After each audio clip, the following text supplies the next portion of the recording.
ఒక్కసారి దేవుణ్ణి నిజంగా పిలిస్తే జీవితం మారిపోతుందా? వినండి శ్లోకం.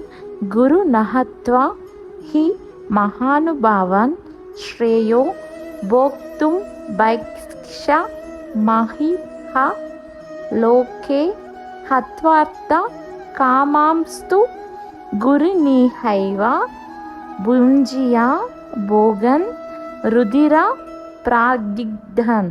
అంటే అర్జునుడు చెబుతున్నాడు, ఇంత గొప్ప గురువులను చంపి సంపాదించే సుఖాల కంటే భిక్ష తీసుకుని బతకడం మంచిది.